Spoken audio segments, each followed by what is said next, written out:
मैं आप तीनों से जल्द जानना चाहूंगी, बेहतरीन फैसले के तौर पर इसे देखते हैं? बेहतरीन या नहीं ये अभी कहना मुश्किल है, लेकिन सही फैसला है, सही फैसला है जो हम लोग तीनों बात कर रहे जी। थे। किरण साहब, बिल्कुल, देखो टॉस तो जीतते हो, पर आपको मैच जीतना, अच्छा क्रिकेट खेलना है, तभी आप मैच जीतते हो।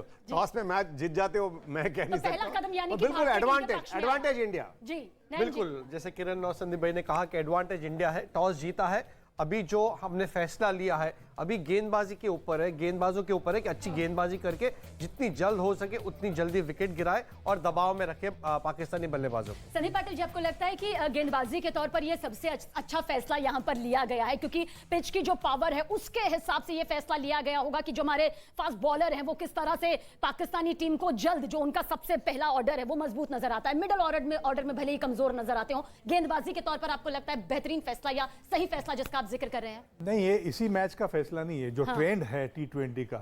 हमने देखा है कि 99% जो भी कप्तान, जो भी टीम टॉस जीतती है वो गेंदबाजी करती है, लेकिन फैसला लेने से फैसला सही ठहराना ये बहुत बड़ी बात है। अभी थोड़ी जल्दबाजी होगी, लेकिन अब दुआओं और प्रार्थनाओं का दौर यहां पर जारी नजर आता है। क्या आप कहेंगे किरण सर, अब क्योंकि टॉस जीत लिया है, आपको क्या लगता है जो हमारी बल्लेबाजी का क्रम जब बैटिंग के बाद आएगा पाकिस्तान के बाद, वो और भी ज्यादा खास हो जाएगा, क्योंकि फिर लक्ष्य होगा रनों को पूरा पीछा करना? देखो, पहले तो पाकिस्तान को अपने रोकना पड़ेगा, उनको ऑल आउट करना। हम जब ऑल आउट करते हैं तो शुरुआत से ही वो दबाव डालना होगा, स्ट्रेटजी उस हिसाब से वहां पे दबाव जब अच्छा बढ़ जाता है और मनोबल काफी बढ़ जाता है प्लेयर्स का भी, तो आई थिंक 130 140 में आप उनको ऑल आउट करते हैं तो आपको मैच जितना आसान हो जाता है। 160 के ऊपर जाता है पाकिस्तान कर देते हैं तो आई थिंक वो भी गेम में रहेंगे। आपको क्या लगता है नयन जी, क्योंकि टॉस जीत लिया है भारत ने, कम से कम ये फैसला तो भारत अपने हिसाब से कर पाया कि उसे गेंदबाजी करनी है, और वो स्ट्रेटजी भी अब उसने उसी अगर हिसाब से सोची होगी, क्योंकि दो स्ट्रेटजी के साथ टीम इंडिया उतरी होगी कि अगर बैटिंग का पहले मौका मिलता है तो हमारी स्ट्रेटजी। अब गेंदबाजी की स्ट्रेटजी आपको किस सिलसिलेवार तरीके से नजर आती है? देखिए, स्ट्रैटेजी यही होगी कि जो अभी गेंदबाजी को उनको मौका दिया है, गेंदबाजों को नई बॉल से विकेट को, नई जो विकेट है उसको इस्तेमाल करने के लिए दबाव में रखे, शुरुआत में जल्दी विकेट लेने की कोशिश करें, क्योंकि उनको मालूम है कि सलामी बल्लेबाज को अगर आउट कर लेते, मध्यक्रम में इतना एक्सपीरियंस नहीं तो और दबाव में डाल सकते। तो बड़ा फैसला आया है, ऋषभ पंत की जगह दिनेश कार्तिक को यहां पर जगह मिली है। इस वक्त की बड़ी खबर हम आप तक पहुंचा रहे हैं कि दिनेश कार्तिक जो है उन्हें जगह दी गई है, वो अभी भारतीय टीम का हिस्सा बनते हुए यहां पर अपना परफॉर्मेंस दिखाते हुए नजर आएंगे। भारत वर्सेस पाकिस्तान की जो ये जंग है दिलचस्प है, रोमांचक है, और जैसा कि हमारे कवि साहब भी कह रहे थे कि ये एक त्योहार है, और जाहिर सी बात है इस त्योहार की शुरुआत भारत ने टॉस जीतकर यहां पर कर दी है। क्या कहेंगे सर आप? बहुत सरप्राइज पैकेज है। जिस तरह ऋषभ पंत परफॉर्म कर रहे थे, जिस तरह उनको मौका दिया जा रहा था, हाँ दिनेश कार्तिक को मौका दिया गया, पर आज 11 में खेलेंगे वो हमें नहीं लग रहा था कि उनको थोड़ा वेट करना होगा, क्योंकि जिस तरह का ऋषभ पंत का परफॉर्मेंस था और वो लेफ्ट हैंडेड भी है तो एडवांटेज भी मिलता है आपको मध्यक्रम में उस लेफ्ट हैंडेड बैट्समैन का इस्तेमाल करने। किरण जी, आपको लगता है कि ये थोड़ा सा सरप्राइजिंग है इस एंड मूवमेंट के हिसाब से, या फिर इसी स्ट्रेटजी का हिस्सा है जिससे एक दमदार प्रदर्शन यहाँ पर किया जा सके? देखो, ये बैट्समैन इन फॉर्म का डिसीजन लिया गया है, और फिनिशर जो दिनेश कार्तिक के पीछे जो टीम लग रही है, जो सामने टीम दिख रही है हमारी, तो आई थिंक वहां पर बिल्कुल दिनेश कार्तिक टीम में आवेश खान को भी खिलाया गया। तो बिल्कुल तीन गया फास्ट गेंदबाज और हार्दिक पांड्या चौथे के फास्ट बॉलर के जो ऑलराउंडर की जो भूमिका रखते हैं, तो आई थिंक अच्छी बैलेंस टीम है। पर वहाँ पर बिल्कुल नयन से मैं सहमत हूँ, ऋषभ पंत की जगह पे दिनेश कार्तिक पे बहुत बड़ा फैसला है, क्योंकि एक बड़ा फैसला है, एक सरप्राइजिंग फैसला वो कह रहे हैं कि यहाँ पर नजर भी आ रहा है। बिल्कुल सरप्राइजिंग है, लेकिन यहाँ मुझे लग रहा है कि तवज्जो दिया है अनुभव को। जब ये बड़ा मैच होता है, बड़ा फैसला लेना पड़ता है, फैसला तो लिया है, अभी फैसला सही ठहराना दिनेश कार्तिक का काम है, लेकिन मेरे ख्याल से ये फैसला इसीलिए लिया गया है कि अगर ऋषभ पंत और दिनेश कार्तिक के बीच में बात की जाए तो अनुभव जो है वो दिनेश कार्तिक के पास ज़्यादा है, और ये बहुत बड़ा मैच है, इसलिए शायद उन्होंने ये फैसला लिया होगा। और आर अश्विन को मौका यहाँ पर नहीं मिला है। ऋषभ पंत हमेशा जब से शुरू करते आए, जब से अंतर्राष्ट्रीय क्रिकेट खेला, अच्छा प्रदर्शन किया है उन्होंने।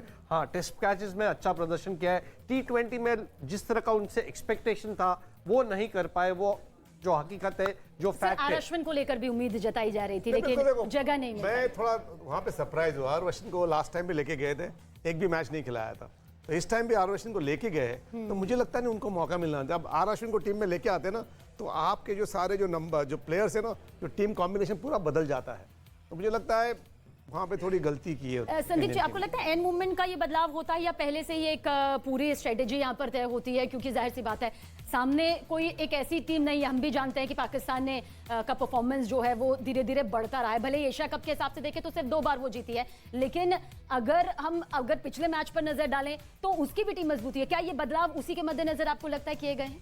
देखिए, हमारे बात करने से जो बात कप्तान और कोच के बीच में हुई है, जो सीनियर खिलाड़ी है उनमें हुए, वो ज़्यादा इम्पोर्टेंट रह चुकी है। और मुझे लगता है कि जो नहीं है उसके ऊपर बात करने से जो टीम है, जो 11 खिलाड़ी चुने गए हैं उनके ऊपर बात होनी चाहिए।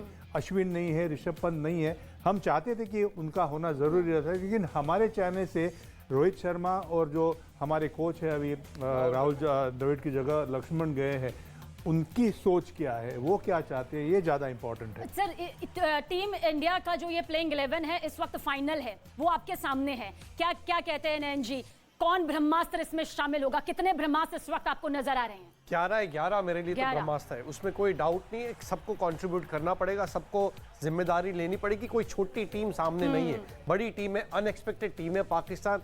जिस दिन पलड़ा उनका भारी हो अगर, तो वो किसी भी टीम को हरा सकती है। वो हमने पिछले मैच में भी देखा है। यानी हमें सारे प्लेयर को कंट्रीब्यूट करना होगा। जो भी प्लेयर को मौका मिले, जो प्लेयर सेट हो जाता है, उनको रिस्पॉन्सिबिलिटी लेके मैच जितानी होगी। किरण जी, आपको क्या लगता है भुवनेश्वर का भार अपनी रफ्तार के चलते किस तरह से विरोधियों पर भारी पड़ा है, वो सब यहाँ पर जानते हैं। क्या आपको लगता है शुरुआत के जो 5 ओवर होंगे कितने खास, कितने अहम, ताकि पाकिस्तान पर दबाव भी पड़े और साथ ही साथ विकेट की वो छड़ी भी सामने आए जिसकी उम्मीद की जा रही है? देखो, भुवनेश्वर एक ऐसे गेंदबाज है, वो शुरुआत की गेंदबाज बढ़िया करते हैं, विकेट चटकाते हैं। और जैसे उन्होंने वापसी की है, उनकी इंजरी हो गई थी, काफ़ी स्ट्रगल किया उन्होंने, और पिछले 1 साल 1.5 साल से जो गेंदबाजी करी है, बहुत बेहतरीन गेंदबाजी करे। और स्टार्ट में डालते हैं, डेथ ओवर में डालते हैं, मिडल ओवर में आके, तो डेथ ओवर में is one of the best bowler in the world cricket, ऐसा है भुवनेश्वर कुमार। और उसके साथ एक सरप्राइज पैकेज है हर्षदीप सिंह, वो 1 ओवर डालते हैं शुरुआत में, फिर बाकी आखिर में डेथ ओवर में 3 ओवर डालते हैं। और उन्होंने जो रिकॉर्ड अब तक का जो कायम किया है, बहुत ही बेहतरीन रिकॉर्ड है उनका। और अमृत आनंद भी हमारे साथ दुबई से बने हुए हैं। अमृत, एक बार फिर से आपकी तरफ रुख करेंगे। किरण जी जब आपसे पहले जानना चाहते थे कि आप शुरू से फील्ड में हैं, वहां पर मौजूद हैं, वो संभावित से फाइनल लिस्ट सामने आ चुकी है, टॉस भारत ने जीत लिया है। किस तरह का माहौल है और किस तरह से अब पूरी तस्वीर एक एक करके नजर आने वाली है? देखिए, मैं बात करूं तो मुझे और मेरे कैमरामैन को छोड़कर, चंद लोगों को छोड़कर पूरा दुबई जो है वो स्टेडियम के अंदर है। और मैं कहूं कि जो आवाज़ें मैं सुन सकता हूं, शायद वो आप नहीं सुन पा रही होंगी। जो थ्रिल है ना, वो अपने आप में देखने वाला है, क्योंकि जो आवाज़ यहाँ तक आ रही है ना, रोंगटे खड़े कर दे रही है। हर कोई चिल्ला रहा है अंदर से स्टेडियम से, भारत माता की जय के नारे लग रहे हैं, रोहित के नारे लग रहे हैं, विराट के नारे लग रहे हैं। सरप्राइज मैं भी हुआ था कि जब ऋषभ पंत का नाम नहीं आया था, लेकिन कल एक ऑप्शनल प्रैक्टिस होता है, किरण से बेटर जानते हैं संदीप पाटिल, नयन मोंगिया जी। ऑप्शनल प्रैक्टिस में कल मैंने देखा कि किस तरह से ऋषभ पंत और दिनेश कार्तिक प्रैक्टिस कर रहे थे, और दिनेश कार्तिक ज़्यादा फोकस विकेट कीपिंग की प्रैक्टिस बहुत देर तक की। तो अनुमान लग गया था कि शायद कुछ रोहित शर्मा कुछ करने वाले हैं, क्योंकि प्रेस कॉन्फ्रेंस में भी रोहित ने बोला था कि कुछ हम विस्फोटक फैसला ले सकते हैं। और विस्फोटक फैसला क्या था, वो अब समझ में जाके हमें आ रहा है कि अच्छा ठीक है, ये फैसला था। पहले ही बोल चुके थे हम कि टॉस जीतने के बाद पहले गेंदबाजी करना भारतीय टीम के लिए फायदे का सौदा होगा। अब ये फायदे का जो सौदा उन्होंने किया है, ये डील जो है, ये कितने कारगर होती है, ये देखना होगा। एक सवाल मैं करना चाहूंगा नयन मोंगिया जी से। नयन मोंगिया जी, ऋषभ पंत का बैठाना, ऋषभ पंत को हम जानते हैं बहुत पावर हिटर बैट्समैन है, और कल जो नेट्स पे वो प्रैक्टिस कर रहे थे, एटलीस्ट अगर उन्होंने 20 गेंद खेली होगी तो 15 से 16 गेंदें तो उन्होंने स्टेडियम के बाहर भेजी थी। तो क्या लगता है कि दिनेश कार्तिक पर दबाव होगा आज? बिल्कुल, कोई दो राय नहीं है, दिनेश कार्तिक के ऊपर दबाव रहेगा। जिस तरह का वो प्रदर्शन करते आ रहे हैं, जिस तरह का उनको मौका दिया गया है ऋषभ पंत की जगह, जो लगातार अंतर्राष्ट्रीय क्रिकेट में अच्छा प्रदर्शन करते आ रहे हैं, टेस्ट क्रिकेट में ले लो, अंतर्राष्ट्रीय में ले लो, या T20 में ले लो, एक सर्टेनिटी थे ये मैच के पहले। पर आज उनका जो कॉन्फिडेंस है वो लड़खड़ा जाएगा, क्योंकि दिनेश कार्तिक को मौका दिया। नथिंग अगेंस्ट दिनेश कार्तिक, दिनेश कार्तिक के अगेंस्ट कुछ भी नहीं है, पर जिस तरह का वो प्रदर्शन करते आ रहे हैं, उन्होंने ऋषभ पंत के ऊपर दबाव डाला, टीम मैनेजमेंट के ऊपर दबाव डाला, एक फिनिशर का रोल अदा किया। एक्सपीरियंस, जैसे संदीप भाई ने बोला, उनके पास एक्सपीरियंस है, उस एक्सपीरियंस का टीम को पूरा फायदा हो, और टीम के साथ गए हैं तो उनको मौका देना बनता है। वो टीम मैनेजमेंट इस तरह समझा होगा। संदीप जी, आप भारत की प्लेइंग 11 टीम देख रहे हैं, पाकिस्तान की भी देख रहे हैं, दोनों का अगर हम कंपैरिजन करें और उसके बाद भारतीय टीम की तरफ नजर डालें, तो की प्लेयर आपको कौन सा नजर आता है? कौन से वो खिलाड़ी आपको नजर आते हैं जिन पर दारोमदार ज्यादा नजर आता है आपको कि इन्हें तो हर हालत में चलना होगा, चाहे गेंदबाजी हो चाहे बल्लेबाजी? देखिए, क्रिकेट का खेल है, ये टीम गेम है, ये किसी एक दूसरे खिलाड़ी का खेल नहीं है। जब 11 खिलाड़ी एक साथ मिलकर खेलते हैं और हम हमेशा पहले 5 ओवर की बात कर रहे हैं, इसमें 3 पड़ाव है। ओपनिंग जो 6 ओवर होती है, मिड ओवर्स होते हैं और डेथ ओवर्स होते हैं। तो ये सारा जो पड़ाव है, जो टीम अच्छी तरह से पार करेगी उसमें साझेदारी होनी बहुत ज़रूरी है। दारोमदार रहेगा जो ओपनिंग पेयर है, और ओपनिंग पेयर की हमने बात की थी पाकिस्तान और भारतीय टीम की, वहाँ पे थोड़ी दिक्कत मुझे नज़र आ रही है भारतीय टीम के साथ, क्योंकि सेटल लुक पाकिस्तान की ओपनिंग टीम में ज़्यादा नज़र आ रहा है। इसलिए मैं चाहता हूं कि जो टीम पूरे 20 ओवर का अच्छी तरह से इस्तेमाल करे उसकी बाजी आगे रहेगी। नयन जी, आपको ये लगता है क्योंकि जो शुरुआत के 5 से 6 ओवर होंगे वो सबसे ज्यादा खास है, हालांकि सर जैसा कह रहे हैं it's all about team work, एक टीम का यहाँ पर होगा, वो किसी एक को ब्रह्मास्त्र नहीं मान रहे, वो सबको ही ब्रह्मास्त्र मान रहे हैं, जैसा आपने भी यहाँ पर कहा है। लेकिन जो ये शुरुआती 6 ओवर होंगे उन पर किस तरह की स्ट्रेटेजी आपको लगता है कि भारतीय टीम को रखनी ही होगी, क्योंकि पाकिस्तान को दबाव में लाना जरूरी है? देखिए, अगर शुरू के पहले 6 ओवर में अगर हमने विकेट नहीं लिए तो हमारे बॉलर्स बैकफुट पर जाएंगे, ये तय है। ये हमने पिछले मैच में भी देखा है। शुरू में अगर विकेट नहीं चटका है हमारे भारतीय बॉलर्स ने तो हमारे लिए मुश्किलात बढ़ सकती है, क्योंकि उनके जो प्लेयर्स होंगे वो फिर लंबी बारी खेलने के लिए तैयार होंगे, मध्य क्रम पे इतना दबाव नहीं रहेगा, और जो सलामी बल्लेबाज रहेंगे वो आगे गेम को चलाएंगे। जैसे आमिर ने भी कहा कि शुरू के 6 ओवर वो मैच का निर्णय काफी हद तक तय करेंगे। और अनुपमा का भी कुछ सवाल यहाँ पर है जो वो पूछना चाहती हैं। अनुपमा, क्या कुछ आप पूछना चाहती हैं आवेश और अर्शदीप को लेकर? अनुपमा का सवाल सर। बिल्कुल, और सवाल क्योंकि यहाँ पर जनता का भी, लेकिन आवेश और अर्शदीप की सर मैं अगर बात करूं तो वो पहली बार जो है मैदान में उतरा है, कितना मुकाबला जो है दिलचस्प होने वाला है? क्या लग रहा है कि पाकिस्तान के सामने पहली बार जो है आवेश और अर्शदीप होंगे?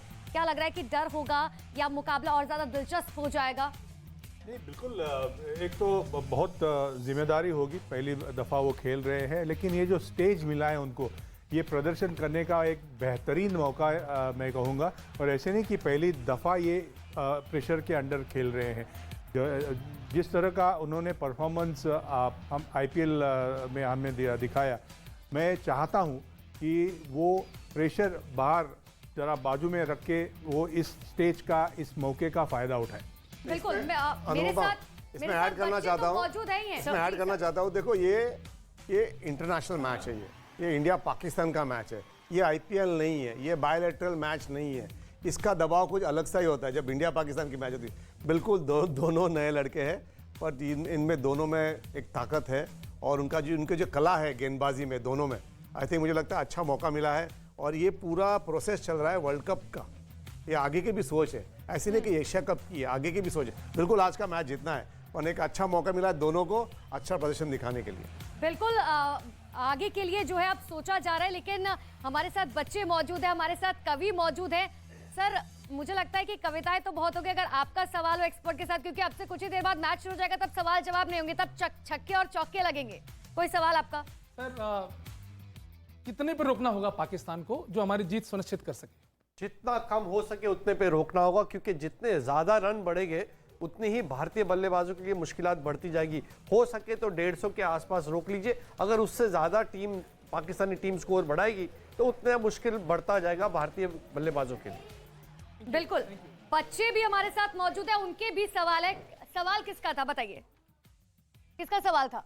आप में से कौन एक्सपर्ट से सवाल पूछना चाह रहे हैं? क्योंकि ये बच्चे क्रिकेट अकेडमी से आए हैं सर, तो जाहिर सी बात है ये आगे विराट कोहली कोई बनना चाहता है, कोई रोहित शर्मा बनना चाहता है, तो इनके भी सवाल एक्सपर्ट से। सर आप बताइए, आपका नाम क्या है? श्वेतांशु। हाँ, खड़े हो जाइए सर प्लीज। हाँ, अब बताइए आपका सवाल। बाबर आजम का विकेट कितना महत्वपूर्ण रहेगा मैच में? बहुत महत्वपूर्ण। अगर आप भारतीय टीम के हौसले से देखोगे तो उसका विकेट जल्दी लेना बहुत महत्वपूर्ण है। एक तो पहले कप्तान है, अगर आप कप्तान को आउट करते हो तो उनकी टीम भी थोड़ी लड़खड़ा जाती है, और जिस तरह लय में, जिस तरह फॉर्म में, जिस तरह वो टीम को कैरी करते, आखिर तक खेलते और टीम को संभालते, तो उनका विकेट लेना बहुत जरूरी होगा। लेकिन सर, जसप्रीत बुमराह क्योंकि चोट की वजह से बाहर हैं, तो ऐसा लग रहा है कि कोई गेंदबाज है जो बाबर आजम का आसानी से विकेट लेने में कामयाब हो पाएगा? बिल्कुल, सारे 5 गेंदबाज, 6 गेंदबाज, जैसे किरण ने कहा, अर्शदीप के पास बहुत हुनर है, भुवनेश्वर के पास अच्छा स्विंग है, एक्सपीरियंस है, आवेश के पास गति है, चाहल के पास स्पिन है, तो सारे के पास एक्सपीरियंस है। उस एक्सपीरियंस, उस कला, उस मोमेंटम, उस कॉन्फिडेंस, जिस तरह की लय आज मिलेगी उनको, उस लय और कॉन्फिडेंस का उनको पूरा फायदा उठाना होगा और जल्दी से जल्दी उनके जो इंपॉर्टेंट बल्लेबाज है उनको आउट करना होगा। बिल्कुल। कुछ और फ्यूचर क्रिकेटर्स जो यहाँ पर बनना चाहते हैं वो भी हमारे एक्सपर्ट से सवाल पूछना चाहते हैं। जी सर, बताइए क्या नाम है आपका? एक सेकंड, मैं उधर आ जाती हूँ। बताइए क्या नाम है आपका? मेरा नाम दर्श शर्मा है। मैं पूछना चाहता हूँ कि अगर इंडिया हार जाती है तो फिर आप क्या सोचते हो कि इंडिया इम्प्रूव करने के लिए क्या क्या चीज़ें नहीं करेगी? अभी मैच शुरू नहीं हो रहा, हारने की बात कर रहे हो। नहीं, हमें इसी सोच के साथ आगे बढ़ना है कि हम जीतेंगे, कहते हैं कि हाँ, पॉजिटिव मुझे वाइब्स लगता है अगर कि होगी सोच के तो साथ जीत